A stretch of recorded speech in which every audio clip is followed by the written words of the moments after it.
Making mistakes is a part of being a parent, but some regrets stay with you forever. Even the King of England isn't immune to these types of human failings. Hindsight is 20/20, as they say, and it isn't uncommon for parents to look back on certain situations or decisions with a new perspective and wish they had done something different for the sake of their children. We imagine it's no different for royalty.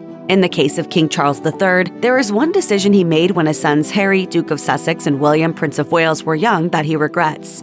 Author Christopher Anderson, who has written a new book entitled The King, The Life of Charles III, says that Charles feels deep regret about having William and Harry walk behind Princess Diana's coffin when she passed away in a car crash in 1997. At the time, the boys were just 12 and 15 years old, respectively. Anderson states that the decision to have the children he shared with Diana participate in the funeral procession in this way is something that still haunts him, probably to this day. It was not only up to Charles at the time of Diana's funeral to encourage William and Harry to walk behind their mother's casket as it processed through London. Palace officials and even the prince's uncle, the Earl of Spencer, pushed the boys to participate. In fact, the Earl of Spencer has also since expressed regret about having convinced his nephews to make this public appearance, says author Christopher Anderson. Anderson says that even so, Charles, being their father, understands that to some extent he is responsible for William and Harry having to suffer through.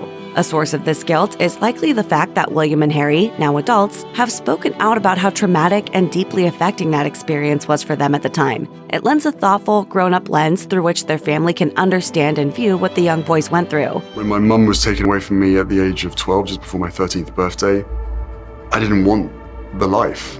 In the spring of 2021, Prince Harry gave an interview as part of the Apple TV Plus documentary, The Me You Can't See. During the interview, he spoke openly and honestly about what he remembers of walking behind his mother's coffin during her funeral. He said candidly, "For me, the thing I remember the most was the sound of the horse's hooves going along the mall, the red brick road. By this point, both of us were in shock. It was like I was outside of my body. I'm just walking along and doing what was expected of me, showing 1/10 of the emotion that everybody else was showing." He expressed the surreal feeling of holding it together as a 12-year-old when throngs of people gathered around him were weeping, saying he was thinking at the time, "This was my mom, you never even met her." In that same interview with Apple TV Plus, Harry openly stated that in the wake of his mother's tragic death, he had felt the need to try and avoid thinking about her because there was nothing he could do to bring her back, despite his grief and his anger. He said that no one around him, no one in his family, was talking about it, and so he simply decided to have his head in the sand and just crack on. He revealed that his thinking had been this: